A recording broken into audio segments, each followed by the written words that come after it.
But by the time he'd pulled it out, all the local people were so angry that he had to flee for his life. Pity they didn't get him. To just stand in a place like this is truly awesome.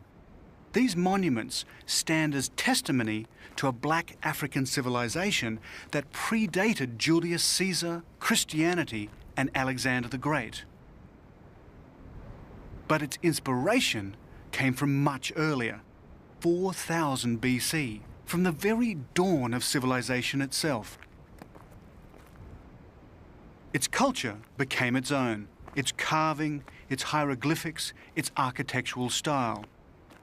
And after the 25th dynasty, it was to last another 1,000 years, only to be eclipsed by the arrival of Islam in 650 AD.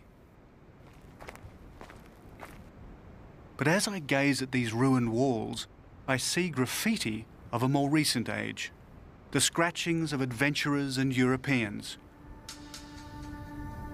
Once more, I'm on the trail of Kitchener's army as he marched relentlessly on Khartoum.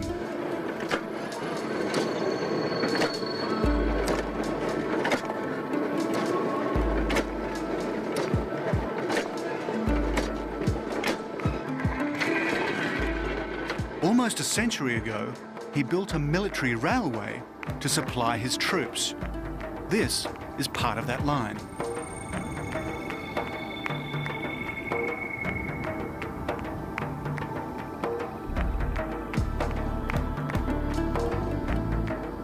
There's an old Sudanese saying, if you see a train, catch it.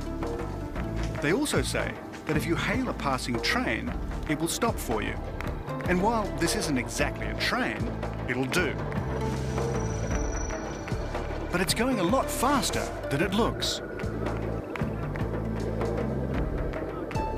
I think they're trying to tell me that they can't stop. If I want a lift, I'll have to jump.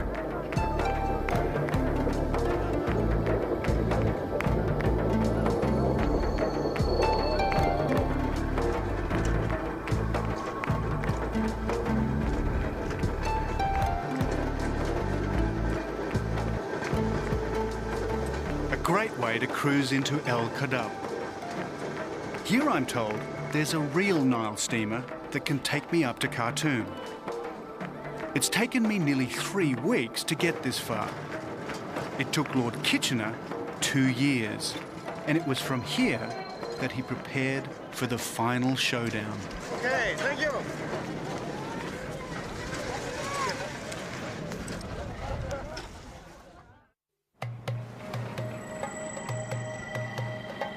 At last, I get my chance to ride an old Sudanese Nile ferry. And what a wonderful way to travel down Africa's longest river. In 1898, it's how Lord Kitchener would have entered the city. And it's how I entered the city a century later. Back in 1898, a boat like this would have been bristling with guns. Kitchener used a flotilla of them to bombard Khartoum. And these guys' forebears would have been on the receiving end, pawns in a great political game beyond their control.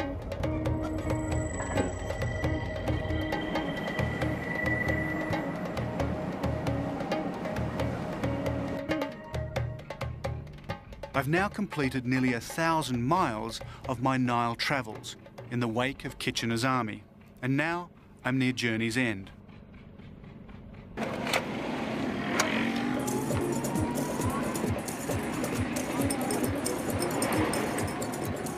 I want to make a small detour to witness a very special event. But first, my taxi driver has to fight his way through Khartoum's chaotic traffic.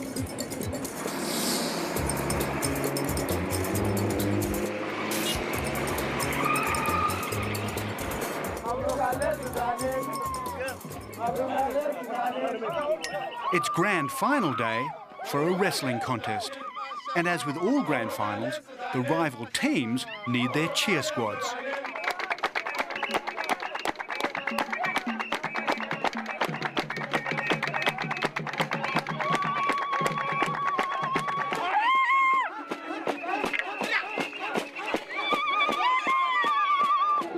These are the legendary Nuba wrestlers.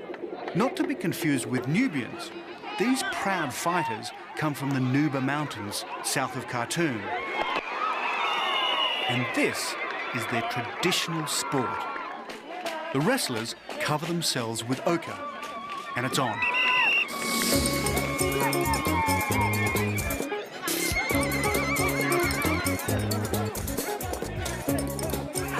The rules are simple. Make your challenge, then try to throw your opponent on the ground. It's an endless cycle of challenge, wrestle, throw. While the cheer squads show no sign of losing voice.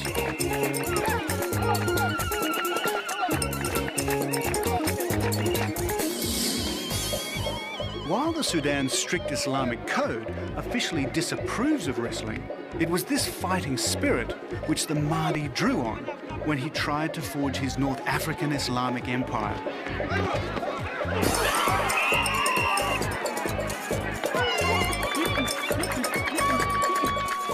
And it was this fighting spirit that took the British by surprise over a century ago. The final showdown came at the Battle of Omdurman.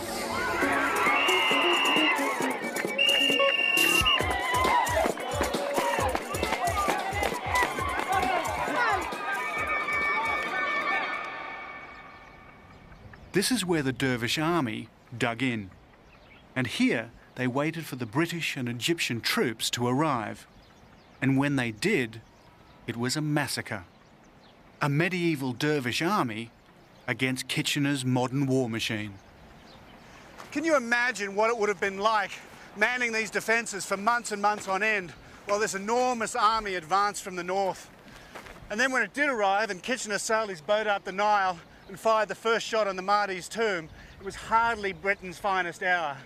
For 48 British dead, 25,000 martyrs lay dead or dying on this battlefield.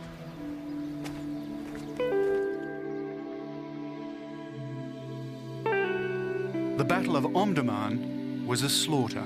Spears and daggers were no match for the British artillery. It was at Omdurman that a new weapon would come into its own, the machine gun.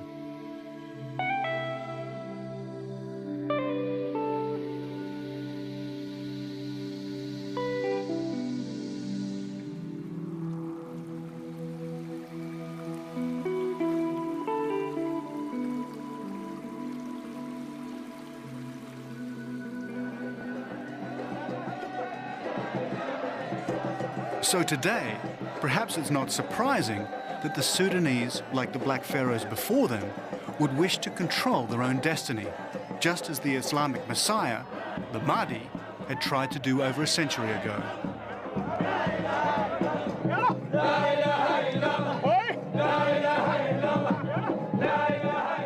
Every Friday at sundown, the descendants of the Dervish army come together. This was how they prepared for battle. Today, it's how they make contact with God. And as the word dervish means poor man, that's how they turn out. Some even wearing clothes made from rags.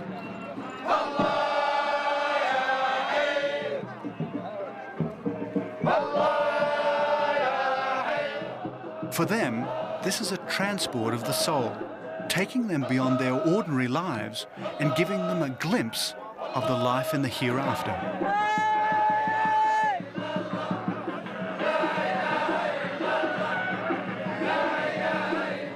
And as they fall into a trance from the ecstasy of the dance, I wonder if they're drawing on an earlier tradition.